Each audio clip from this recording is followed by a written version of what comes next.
This is the sort of content we need in CS2. Imagine if we have an operation like this today, okay? First of all, diamond coin. This was the first operation, I believe, that had a diamond coin in it, okay? They also had this weekly event in the operation, meaning that every single week there was a different, unique, and fun game mode to play. This operation, what it brought out, which was brand new, was this, okay? Wingman. First time they ever put out Wingman, and in this operation, even though it was temporary operation game mode, it actually had a rank and is now obviously permanent and one of the permanent game modes in CS, right? They also had Weapon Expert. This game mode, please, Valve, bring back. This was a crazy game mode, also ranked in a 5v5 regular competitive, but if you buy a gun, you can only buy it once in the entire game. So if you buy an M4 and you die, you can't buy it again. If you buy an AWP, peak middle, and insta-die, you can't buy it again. You see? Buy this weapon once per match. That's a really cool game mode. And even though they were temporary operation game modes, they were ranked. This was the way the ranks looked like. Both Wingman and Weapon Expert have separate competitive skill groups exclusive to these game modes. We have never seen this again since then, and this was the first time we saw that. A temporary rank for the operation game modes, which is insane. Also, these are not the two only event game modes that were available. It's just these two were the main ones that are ranked. They also had war games. The war games could be one of these random war games. Okay, so look, war games, heavy attack suit. Here you play as one of these operation heavy guys, and you have so much HP. It was a very cool game mode. You also had boom headshot, which means you only shoot headshots. If you shoot them in the body, it does no damage. This is good for aim training. Kinda cool. First time we saw it as well. Hunter-Gatherer, which is insane. If you played Call of Duty, you know this one. This is kill confirmed. When you kill someone, they drop their dog tags, and when you die, you drop your dog tags, and you need to collect enemies for points and pick up yours so the enemy doesn't get your point. Literally, Call of Duty kill confirmed. One of the cooler game modes I've played, and just sad that they never reintroduced it or anything. Dude, there's so many game modes. Another game mode, Stab, Stab, Sap. Pretty self-explanatory. You only have a Zeus and a knife, and I think this was the first time they had the recharging Zeus, which you shoot and you can shoot again, which is now the way Zeus's work in CS2. And they also have the Flying Scoutsman. Many of the old heads know this one. It's just low gravity, only scouts and knives. This was huge in 1.6 and Source. Very fun. We don't have it anymore. I don't know why. And final war game is Trigger Discipline. And I remember running around with a PP Bison and missing was really fun because you would just go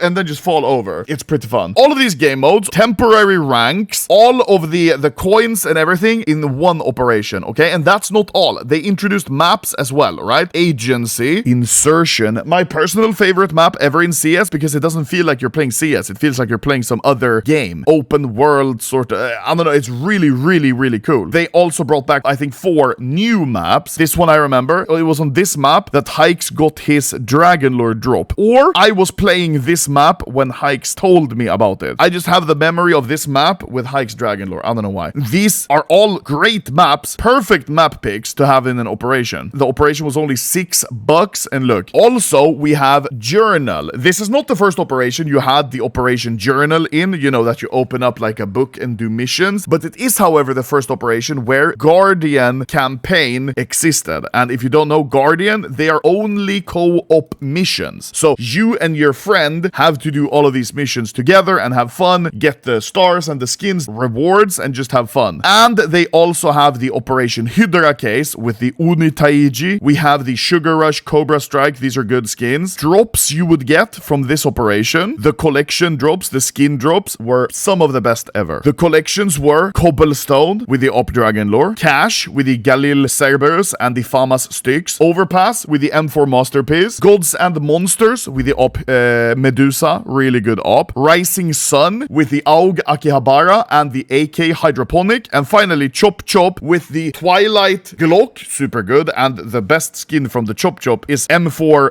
Hotarod. Like, insane collections. All of this in one operation. Now we have twice as much players and they don't do shit. Actually, let me see. This is interesting. Here, May 2017. 371,000 average players. So 6 years later, we actually have 3 times the amount of players. players. But imagine if we had an operation like this with this content. And also, the gold from the Hydra case was the pretty new glove collection, like Pandora's box gloves and those. And they're only featured in 2 cases, this operation case and the glove case. Never again. Man, if we had something like this, it would be so good. All these game modes is just fun. That's actually very sad, the fact that there's nothing fun. One game mode that was way more fun-oriented but still had ranks was Danger Zone. But for some reason, they just deleted it. And now for almost a year, we have had no Danger Zone in CS. And so far, there is literally nothing pointing towards us even getting it back. Like, they haven't mentioned Danger Zone at all. Danger Zone costs too much to run on servers. It's probably something like that. They kind of put it under the rug and just said, yeah, whatever, but fuck it, man.